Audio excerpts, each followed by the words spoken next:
جب میں نے تجھے دنیا میں بھیجا تو نفخت فیہ من روحی، میں نے اپنی طرف سے روح دی تھی، تمہارے اندر روح پھونکی تھی، میں نے تمہیں روح دی۔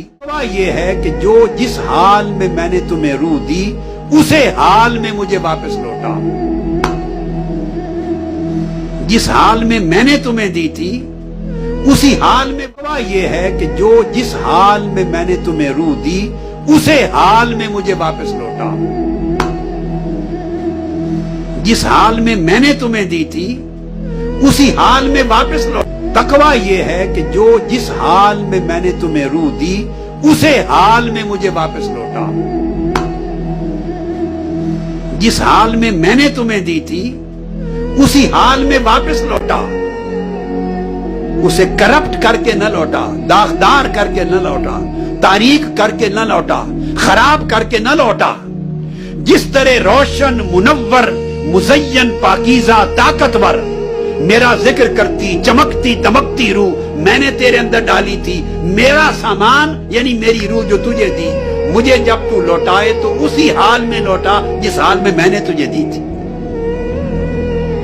جو بندہ اس روح کے اس حال کو اسی طرح برقرار رکھے جس حال میں اللہ سے لی تھی اسی حال میں پلٹائے، یہ روح تقویٰ ہے، یہ تقویٰ ہے۔ اب اس کی مثال دیتا ہوں۔ آپ ٹیکسی لے آتے ہیں، کار لے آتے ہیں کسی دکان سے کرائے پر، تو جس سے لاتے ہیں قاعدہ کلیہ ہے کہ نہیں کہ اسی حال میں واپس لوٹائیں؟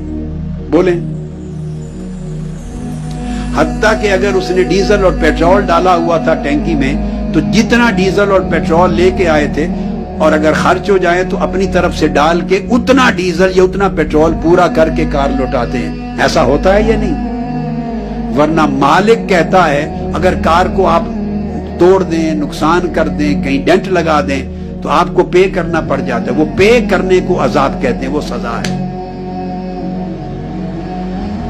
مالک سے جو چیز آپ استعمال کے لیے لاتے ہیں قاعدہ ہے کہ وہ چیز واپس اسی حالت میں لوٹاتے ہیں، اگر خراب ہو گئی تو اس پر سزا ہوتی، جرمانہ ہوتا ہے۔ اس طرح بندے اللہ نے آپ کو عقل دی پاکیزہ جوہر طور پر، اور اگر وہ کرپٹ کر دی، آپ نے خواہش کر دی، منفی کر دی، اس کو مکار بنا دیا، عیار بنا دیا، اس کو بے ایمان بنا دیا، کرپٹ کر دیا، اللہ قبول نہیں کرے گا۔ فرمایا میں نے یہ عقل تو نہیں دی تھی، مجھے اس حال میں پاکیزہ عقل لوٹا، جس حال میں پاکیزہ روح دی تھی اسی حال میں لوٹا، جس حال میں نفس دیا تھا اسی حال میں لوٹا، جیسا دل دیا تھا اسی طرح روشن دل واپس لوٹا۔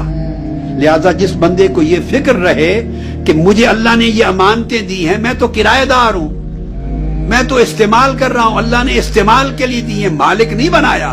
اگر ہم مالک ہوتے تو جیسے چاہتے مس یوز کرتے، کوئی پوچھنے والا نہیں تھا، مگر ہم تو کسی شے کے مالک ہی نہیں ہیں، ہمیں تو امانت دی ہے استعمال کرنے کے لیے، مالک تو مولا ہے، جس نے دیا اسی کو جانا۔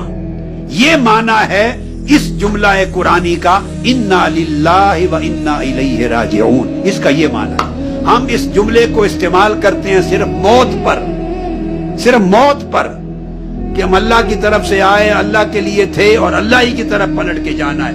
ہم نے استعمال موت کے ساتھ کر دیا ہے، نہیں، اگر موت سے نکال کر اس کو زندگی پر استعمال کر دیں تو تقویٰ نصیب ہوگا۔ ہم اللہ کی طرف سے آئے اور اللہ ہی کی طرف پلٹ کے جانا ہے، چونکہ اللہ کی طرف پلٹ کے جانا ہے تو ہر چیز کو اللہ دیکھے گا۔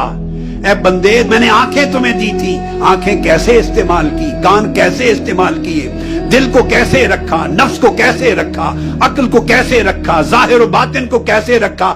مالک کو ہر چیز جانی ہے، لہذا اس دنیا میں نہ ظاہر کو نہ باطن کو اگر یہ اس حال پہ برقرار رکھنے کی فکر آ جائے تو اس کو تقویٰ کہتے ہیں۔